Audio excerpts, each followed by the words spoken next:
পছন্দ করে না এরকম পাবলিক সারা পৃথিবীতে হাতে গোনা কয়েকজন হলেও হতে পারে, তাই না? আলু হচ্ছে ছোট বড় সবার পছন্দ, সব কিছুর সাথে যায়। আজকে আমি আলুর চপের একটা সহজ রেসিপি শেয়ার করছি, যেটা আমি সবসময় আমার বাসায় করে থাকি।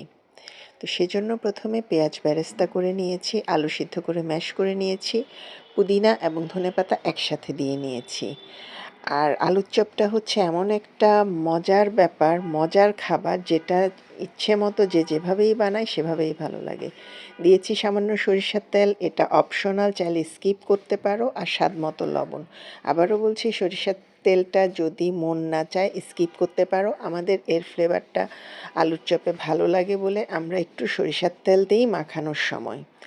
তারপরে বেরেস্তা সহ, পুদিনা ধনেপাতা সহ স্বাদমতো লবণ দিয়ে আলুটা খুব ভালো করে বাংলা ডলা হবে, বাংলা ওয়াশ যাকে বলে। তারপরে একদম যখন আলু স্মুথ হয়ে যাবে, পুরো আলুটা একদম যখন রেডি হয়ে যাবে, তখন আলুর চপ বানিয়ে নিব। কীরকম করে? গোল গোল করে। আলুর চপ তোমাদের ইচ্ছে গোল বানাতে পারো, চ্যাপ্টা বানাতে পারো, যার যেরকম মন চায়, যার যেরকম খেতে রুচি চায়, হার্ট শেপও দিতে পারো, ডাজেন্ট ম্যাটার। তো আলুর চপটা যখন আমরা সাধারণত গোল করে, নর্মালি যেটা চলে সেটা হচ্ছে গোল করে একটু ডিম আকৃতির করে আলুর চপটা বানানো হয়। তো পরিমাণ মতো করে নিয়ে নিয়েছি। আজকে আমি 6 জনের জন্য 6টা বড় করে আলুর চপ বানাচ্ছি, সেজন্য 6টা আগে ভাগ করে নিচ্ছি। তো এটা কিন্তু এই পর্যায়ে আলুর চপ যেটা আমি করলাম, সেটাই শুধু যদি শুকনো মরিচ ডলে দাও কিংবা কাঁচামরিচ টেলে ডলে দাও, সেরকম মজাদার একটা আলু ভর্তা হবে। একদম রেডি আলু ভর্তা, মজার। তো দেখো, এভাবে করে আলু একটা একটা পিস নিয়ে সেটার ভিতরে হাফ করে ডিম দিচ্ছি। ডিম দিয়ে ডিমটা যেন পুরোটা ঢেকে যায়, সেভাবে করে সুন্দর করে আলুর চপটা একদম রেডি করে ফেলবো, গোল গোল একটু লম্বাটে গোল করে। তো এটা হচ্ছে আলুর চপের প্রথম ধাপের কাজ মোটামুটি শেষ। তো এভাবে করে প্রতিটা আলুর চপ বানিয়ে নেব ভেতরে ডিম দিয়ে। যেহেতু ডিম আলুর চপটা আবার শুধুও খেতে পারো, ঠিক সেমভাবে ভিতরে শুধু পেঁয়াজের মশলা দিয়ে করতে পারো, শুধু ডিমের মশলা দিয়ে করতে পারো, চিকেনের পুর দিয়ে করতে পারো।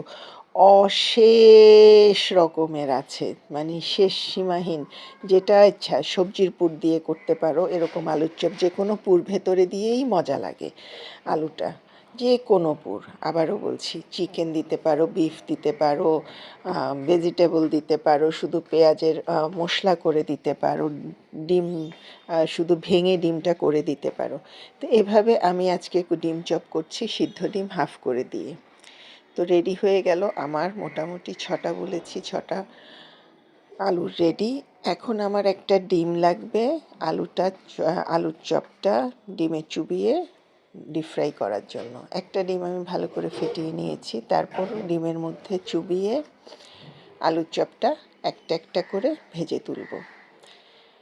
তো এটা হচ্ছে ডিপ ফ্রাই, আবার কম তেলেও করতে পারো, সেই ক্ষেত্রে একটু সময় নিয়ে উল্টে পাল্টে দিতে হবে চারপাশ। আর ডিপ ফ্রাই করলে পুরোটাই খুব জলদি হয়ে যায়। তারপরে ডিমগুলোর চপটা চারপাশ হয় মতো করে, এক পাশ হলে আরেক পাশ উল্টে দিয়ে এভাবে করে ভেজে তুলব তেল ছেঁকে। তো অবভিয়াসলি যেহেতু ডিপ তেলে ভাজা, চুলোর আঁচটা প্রথমে বাড়িয়ে দেবে, তারপর কমিয়ে দেবে, তাহলে ভালো মতো হবে। এবং যখন তুলবে তখন অবশ্যই টিস্যুর মধ্যে নিও, এতে বাড়তি তেলটা শুষে নেবে টিস্যু পেপার। যদিও এগুলো আসলে খুব রিচ খাবার, তারপরও মাঝে মাঝে খাওয়া হয়। ইফতারির জন্য প্রতিদিনই আমাদের আলুর চপটা বানানো হয়, বাচ্চারা খুব পছন্দ করে, আমরাও পছন্দ করি। তো রেসিপি ভালো লাগলে একটা লাইক কমেন্ট দিও, একটা শেয়ার দিও, সাথে থেকো। আর কার কার আলুর চপ পছন্দ জানাতে ভুলবে না কমেন্টে। অন্য রকম রেসিপি হলেও জানাবে। ভালো থেকো, আল্লাহ হাফেজ।